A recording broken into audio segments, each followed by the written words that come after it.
Depuis le début des années 70, les satellites altimétriques surveillent les océans.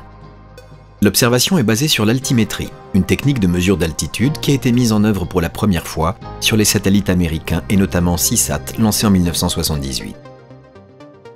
Ensuite, chaque génération de satellites, Topex, Poséidon puis Jason, a permis une amélioration de la résolution spatiale par une amélioration continue de la qualité des instruments, des traitements, mais également des corrections géophysiques nécessaires pour observer la signature de la circulation océanique.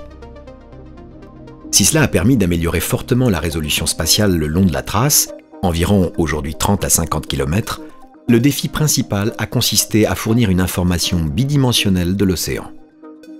En combinant toutes les mesures altimétriques disponibles, on peut reconstruire des cartes océaniques dont la résolution moyenne actuelle n'avoisine que 150 km, limitant la capacité d'observation de nombreux phénomènes océaniques. Puis va venir la génération SWOT, lancée en 2022. La technique change. Là où Jason ne travaille qu'au nadir avec une mesure moyenne fournie tous les 7 km, SWOT va offrir une vision bidimensionnelle de 120 km de large grâce à son altimètre interférométrique. La taille de chaque pixel diminue fortement, de l'ordre de quelques centaines de mètres, et le signal de chaque pixel est plus précis. Pour l'observation de la circulation océanique, compte tenu des bruits de mesure, la résolution moyenne sera de 10 à 15 km, soit une amélioration d'un facteur 5 par rapport à Jason.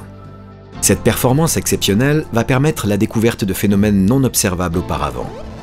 Les tourbillons océaniques de petite dimension, phénomènes mésoéchelle de l'ordre de 20 à 120 km, et les courants marins côtiers pourront être enfin observés.